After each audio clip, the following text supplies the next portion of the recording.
damai sejahtera. Sebab keinginan daging adalah perseteruan terhadap Allah karena ia tidak takluk kepada hukum Allah. Hal ini memang tidak mungkin baginya. Mereka yang hidup dalam daging tidak mungkin berkenan kepada Allah. Tetapi kamu tidak hidup dalam daging, melainkan dalam roh. Jika memang roh Allah diam di dalam kamu, tetapi jika orang tidak memiliki roh Kristus, ia bukan milik Kristus. Tetapi jika Kristus Allah di dalam kamu, maka tubuh memang mati karena dosa, tetapi roh adalah kehidupan oleh karena kebenaran. Dan jika roh Dia yang telah membangkitkan Yesus dari antara orang mati diam di dalam kamu, maka Ia yang telah membangkitkan Kristus Yesus dari antara orang mati akan menghidupkan juga tubuhmu yang fana itu oleh rohnya yang diam di dalam kamu. Puji Tuhan, luar biasa. Sebenarnya agak sedikit bukan takut sih, kayak gugup karena ya ini dalam beberapa hari kemarin juga masih jatuh dan bangun dalam dosa, masih hidup oleh kedagingan, makanya kayak pas dikasih tahu bahwa hari ini bahwa firman, kayak aduh Tuhan, saya layak atau tidak ya? Soalnya karena masih terikat oleh dosa dan itu benar-benar membuat down, membuat kayak pesimis, kayak aduh ini masih hidup dalam dosa, masih melakukan dosa, toh mau bawa firman Tuhan. Karena yang saya rasa kita yang memberitakan firman Tuhan ini akan punya punya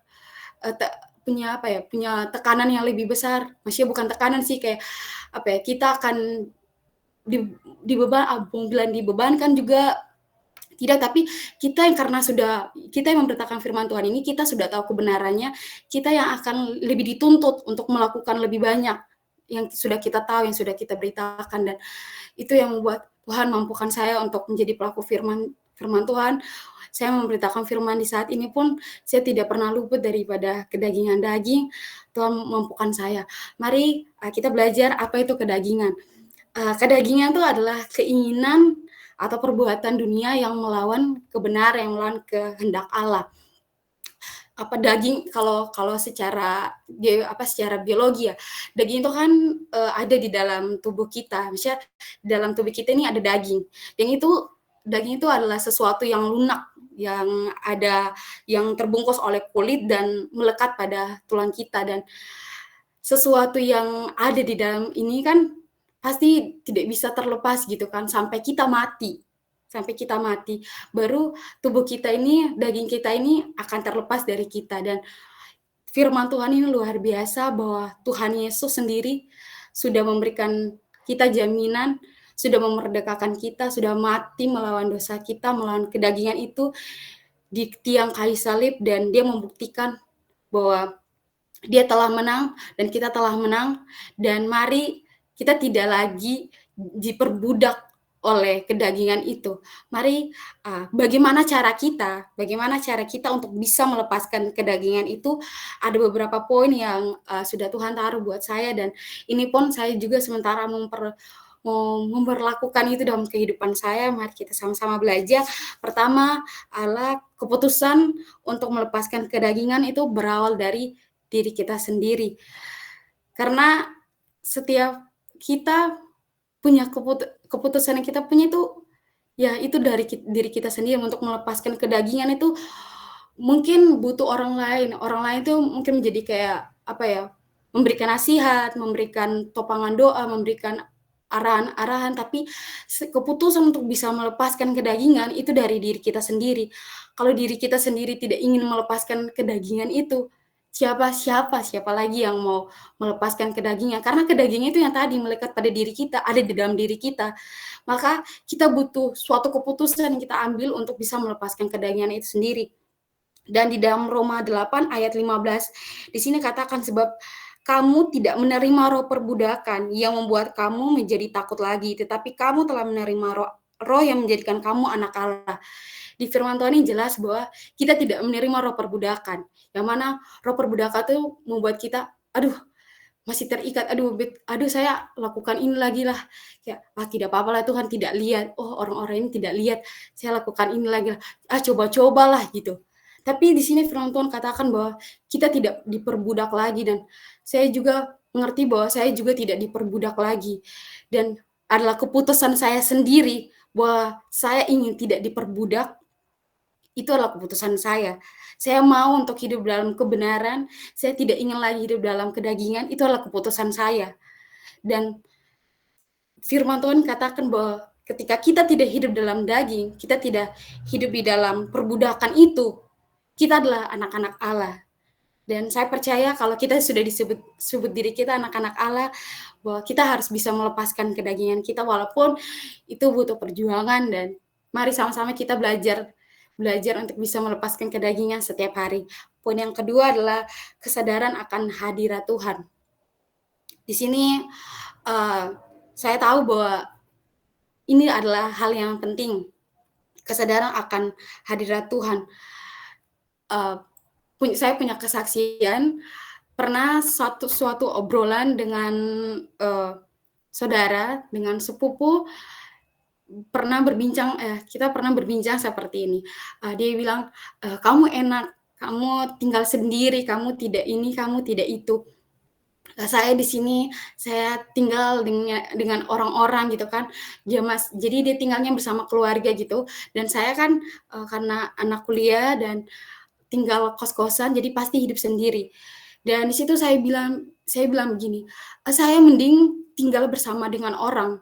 Saya mending hidup bersama dengan orang-orang di sekitar saya, bersama keluarga atau orang-orang yang bisa melihat saya dan bisa menasihati saya." Dan saya bilang ke dia, "Kita berdua punya masing-masing porsi yang berbeda. Tuhan tahu kita punya kemampuan sampai di batas mana. Saya percaya Tuhan menempatkan kamu di situ supaya kamu dibentuk, dan saya ditempatkan di kondisi seperti ini, di mana saya tidak ada orang yang melihat saya, hanya Tuhan yang bisa melihat dan diri saya sendiri." Dan saya bilang bahwa, eee, "Kamu bisa kuat kalau hidup sendiri." Kalau saya, secara jujur hidup sendiri itu melelahkan, karena kita harus melakukan semua sendiri, dan yang paling melelahkan tuh kalau kita sudah hidup dalam kebenaran dan ada orang-orang, kalau kita kan melakukan hal-hal yang salah kan orang-orang di sekitar kita seperti orang tua, suami istri atau anak-anak, dan orang-orang di sekitar kita, kakak adik, mungkin bisa memberitahukan kita bahwa ini salah, itu salah, bisa menegur kita walaupun awalnya kita tidak senang, tapi saya lebih merasa itu lebih penting daripada hidup sendiri. Karena menurut saya hidup sendiri tuh ketika kita melakukan dosa, kita jatuh dalam dosa, kita sendiri yang harus berjuang melawan diri kita sendiri, dan itu lebih susah, dan untuk bisa melawan diri sendiri itu butuh keputusan yang besar, yang tadi poin pertama yang saya bilang itu. Dan benar bahwa kesadaran akan hadirat Tuhan itu perlu, dan ketika saya hidup sendiri, saya berusaha untuk bahwa Tuhan sementara melihat saya. Tuhan, saya melakukan ini, saya tahu bahwa Tuhan melihat saya. Ketika saya melakukan dosa, sudah jatuh dalam dosa, saya merasa kayak, aduh Tuhan, saya sudah melakukan hal yang tidak sesuai dengan kehendak Tuhan. Walaupun orang tidak melihat, lebih lebih apa ya, menurut saya itu lebih lebih parah orang yang, melakukan dosa yang tidak terlihat gitu, daripada orang yang melakukan dosa yang terlihat. Kayak terlihat dia mencuri dan orang bisa menegur dia gitu kan, atau dia melakukan kesalahan yang orang bisa menegur dia. Tapi kalau orang yang melakukan kesalahan atau dosa yang orang lain tidak bisa tahu, dan hanya diri dia sendiri, dan kalau tidak ada orang yang menegur dia atau dia sendiri tidak bisa mengintrospeksi, memberikan nasihat untuk diri sendiri atau memperbaiki diri sendiri, dia tidak bisa melepaskan kedagingan itu, dan itu adalah hal yang sulit, dan dia butuh hadirat Tuhan. Kesadaran akan hadirat Tuhan tuh penting, di mana setiap langkah hidup kita tuh kita butuh hadirat Tuhan. Kesadaran akan, "Oh, saya melakukan dosa ini," ketika, satu kesempatan di mana, saya sempat, mau melakukan hal yang tidak benar, kayak contohnya, waktu itu sempat mau pakai, apa ya, minyak goreng, eee, di sini kan ada dapur umum dan ada minyak goreng gitu kan, dan di situ kayak, aduh minyak goreng saya kan kayak sedikit, terus kayak mau pakai minyak goreng orang gitu kan, terus kayak ingat, ya Tuhan lihat. Hal sekecil itu walaupun biasa, saya mulai memperbiasakan diri untuk merasakan, untuk memberikan bahwa hadirat Tuhan ada, kesadaran saya bahwa hadirat Tuhan ada dan saya tidak boleh melakukan itu. Ketika kita sudah memberikan mindset dalam pikiran kita bahwa Tuhan ada lihat. Saya percaya bahwa kita tidak berani lagi untuk melakukan kesalahan itu, tidak berani lagi untuk melakukan dosa itu. Dan tadi saya mulai terapkan, dan itu benar-benar apa ya, bukan mau bilang manjur juga, butuh perjuangan untuk melakukan itu, dan saya percaya pasti itu akan bisa menjadi kebiasaan kita. Dan poin yang ketiga yang bagaimana cara kita untuk bisa melepaskan kedagingan adalah pertimbangan hati kita harus berpusat kepada Tuhan. Di Ibrani 4 ayat 12, Ibrani 4 ayat 12, Ibrani 4 ayat 12, demikianlah firman Tuhan, sebab firman Allah adalah hidup dan kuat dan lebih tajam daripada pedang bermata dua manapun. Ia menusuk amat dalam sampai memisahkan jiwa dan roh, sendi-sendi dan sumsum. Ia sanggup membedakan pertimbangan dan pikiran hati kita. Saya percaya bahwa pertimbangan hati kita ini harus benar-benar sungguh-sungguh. Apalagi untuk melepaskan kedagingan, karena secara pribadi kedagingan itu ya yang tadi saya bilang bahwa tidak mudah, tidak gampang, tidak semudah kita membalikan telapak tangan gitu. Itu butuh perjuangan yang luar biasa, karena untuk bisa mencapai apa hidup yang kekal bersama-sama dengan Allah, kita harus berjuang.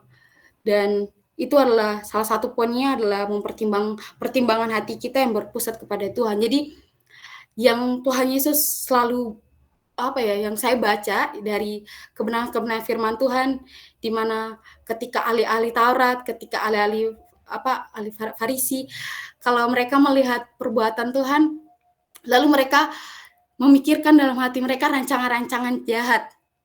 Lalu Tuhan Yesus berkata, di dalam Matius atau tidak salah ya, Matius 26 ayat 41 kalau tidak salah saya pernah baca. Matius 26 ayat 41, di situ Tuhan mengatakan bahwa Matius 15.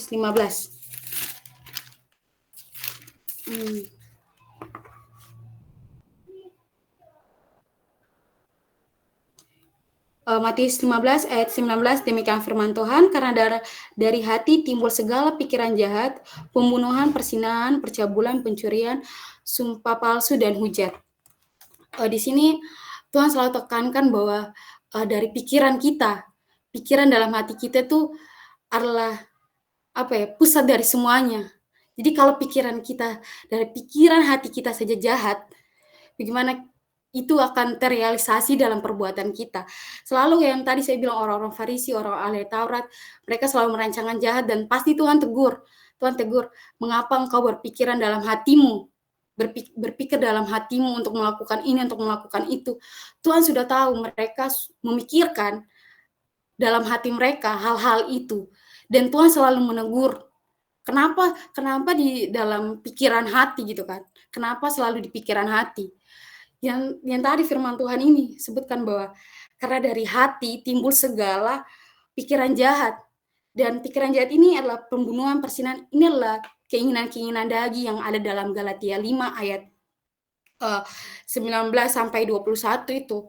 Dan benar bahwa apa yang kita pikirkan itu akan terrealisasi dalam kehidupan kita kalau tidak ada firman Tuhan yang memfilter akan setiap pemikiran itu. Dan saya terapkan itu, dan saya belajar bahwa ya benar bahwa ketika kita memikirkan hal-hal yang tidak benar, karena seringkali hal-hal yang aneh-aneh itu muncul dalam pikiran kita.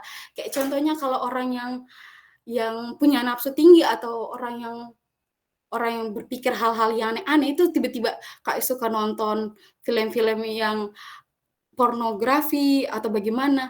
Kalau dia sudah mulai terlepas, iblis tidak akan pernah tinggal diam. Dia akan berusaha untuk membuat orang itu jatuh lagi kan. Membuat dia jatuh lagi. Lewat apa? Pasti lewat pikiran. Pertama tuh pasti lewat pemikiran. Pikiran dalam hati kita tuh yang membuat kita tuh mudah jatuh, karena pikiran kita adalah autopilot dari semuanya. Pikiran dalam hati kita itu autopilot semuanya gitu kan. Pernah satu kali saya terbenak, terpikir kayak tiba-tiba muncul pikiran untuk kayak melakukan zina gitu kan. Ih, muncul tiba-tiba langsung ada firman Tuhan yang muncul dalam pikiran saya, sebab firman Allah itu hidup dan kuat, lebih tajam daripada pedang bermata dua. Tadi firman yang sama, dan itu langsung kayak hilang pikiran itu. Dan yang benar bahwa pertimbangan hati kita tuh harus berpusat kepada Tuhan. Kita mempertimbangkan setiap kebenaran-kebenaran firman Tuhan dalam kehidupan kita, setiap pemikiran yang ada dalam diri kita. Kita mari belajar untuk memfilter semuanya itu dengan firman Tuhan. Belajar untuk membaca kebenaran firman Tuhan tuh benar-benar perlu, karena setiap orang tuh, apalagi kalau saya secara pribadi tuh suka sering jatuh dalam pikiran, kayak pikiran untuk mau ini, kayak pikir, saya mau kaya, saya mau itu, saya habis kuliah saya mau dapatkan cowok yang kayak gini, mau dapatkan cowok ganteng, cowok ini, cowok itu. Tapi pas baca kebenaran firman Tuhan, langsung blank, hilang, bahwa fokus tujuan hidup saya adalah untuk bersama-sama dengan Kristus. Seringkali kalau kita tidak membaca kebenaran firman Tuhan atau tidak menjadikan hidup kita intim dengan Tuhan, yang tadi poin yang kedua, kesadaran akan hadirat Tuhan tidak ada dalam pikiran kita, tidak ada dalam diri kita. Saya percaya bahwa pertimbangan hati kita pun akan sia-sia gitu kan.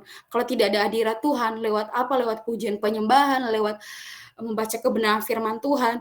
Dan ya saya sudah pernah mengalami jatuh bangun, up and down, melakukan dosa itu ulang-ulang tuh, itu perjuangan untuk melawan dosa itu luar biasa kuat, dan saya berusaha untuk, Tuhan tolong saya supaya saya bisa sampai garis finish. Dan Tuhan Yesus berikan saya kekuatan daripadamu Tuhan, karena semua yang saya dapati ini Tuhan daripada Tuhan. Kalau saya jatuh, ini ya kayak sia-sia saja semua perjuangan yang sudah saya lakukan, karena dosa sekecil ini bikin semuanya hancur. Dan saya percaya ketika kita sama-sama mau berjuang, kita memberikan hati kita untuk mempertimbangkan hal-hal yang benar, mempertimbangkan semua yang kita punya, mempertimbangkan, menanyakan, memberikan semuanya untuk Tuhan. Saya percaya bahwa hidup kita ada dalam tangan Tuhan. Kita mampu untuk bisa melakukan atau melepaskan kedagingan kita lewat pemikiran kita, lewat segala apa yang ada di benak-benak kita. Kita bisa mempertimbangkan itu, apa yang bisa masuk dalam pikiran kita adalah kebenaran, bukan lagi hal-hal daging atau pemikiran-pemikiran daging. Kemudian poin yang keempat adalah memberi pikiran kita dipimpin oleh Roh Tuhan. Ini sangat penting, bahwa dipimpin oleh Roh itu adalah sesuatu hal yang diperlukan oleh anak-anak Tuhan, oleh setiap orang. Tokoh-tokoh Alkitab saja mereka butuh roh Tuhan untuk melakukan hal-hal yang besar. Berperang saja, kalau saya baca Daud setiap mau berperang pasti dia tanya Tuhan, dia minta roh Tuhan. Dan apalagi kita gitu kan, dia yang sudah hidup dekat dengan Tuhan saja dia butuh Tuhan, dia butuh roh Tuhan, dia tidak mau roh Tuhan jauh daripada dia. Apalagi kita yang manusia yang masih suka jatuh dalam dosa, kita butuh roh Tuhan. Seperti di Roma 8 ayatnya yang ke-5. Roma 8 ayatnya yang ke-5. Di sini katakan bahwa sebab mereka yang hidup menurut daging memikirkan hal-hal yang dari daging. Mereka yang hidup menurut roh memikirkan hal-hal yang dari roh. Saya percaya bahwa ketika kita memberikan pikiran kita dipimpin oleh roh Tuhan, berarti kita sementara memberikan diri kita tidak lagi untuk dipimpin oleh keinginan daging. Tidak lagi memberikan diri kita untuk memikirkan hal-hal yang dari daging. Seperti yang di poin ketiga tadi, bahwa pertimbangan hati kita harus berpusat kepada Tuhan. Kalau pusat dari hati kita sudah kita kasih kepada Tuhan, pasti pikiran kita juga akan terpusat kepada Tuhan. Karena semuanya berawal dari hati. Dan saya percaya bahwa ketika kita sudah memberikan pikiran kita dalam pimpinan Tuhan, segala keinginan duniawi yang tadinya berasal dari pikiran kita, yang muncul dari hati kita, semuanya tuh pasti akan lenyap. Mari karena kita semuanya manusia pasti sering jatuh dan sering jatuh dalam pikiran.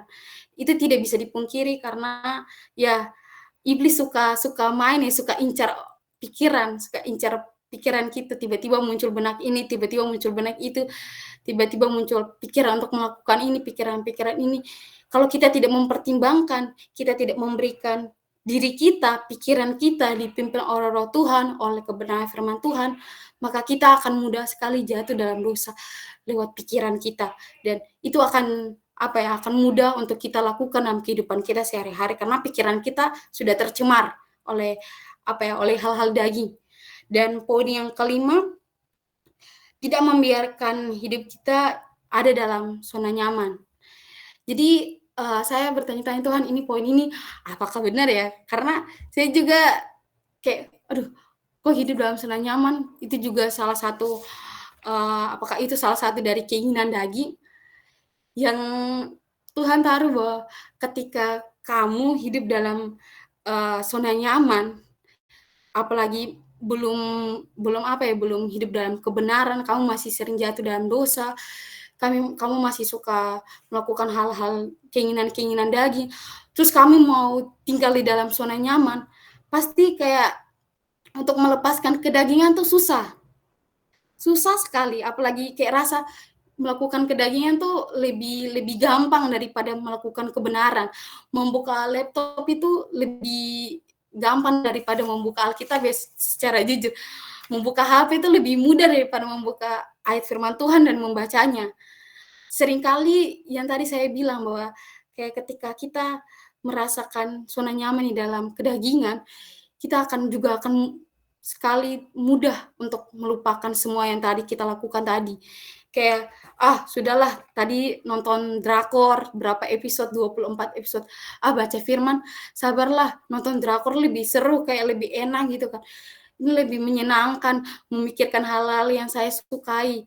Jadi kayak tadi, bahwa kalau kita masih suka, suka memikirkan hal-hal duniawi, tidak memberikan keputusan terhadap diri kita untuk bisa melepaskan kedagingan, bagaimana kita bisa melepaskan kedagingan itu sendiri kalau keputusan, kalau kesadaran akan Allah tidak ada, pertimbangan hati kita tidak berpusat kepada Tuhan, kalau tidak kita berikan pikiran kita untuk dipimpin oleh Roh Kudus, oleh Roh Tuhan, kita akan mudah sekali untuk jatuh dalam dosa dan dosa akan membuat kita hidup dalam zona nyamannya. Dan untuk keluar dari zona nyaman tuh kayaknya secara manusia sangat susah dan, kita butuh lagi perjuangan karena lebih mudah untuk meruntuhkan daripada membangun. Dan itu yang saya rasakan bahwa membangun itu sangat susah daripada meruntuhkan. Meruntuhkan tuh sekali kita buat dosa ya jatuhnya, apa ya, semuanya habis gitu kan, mudah.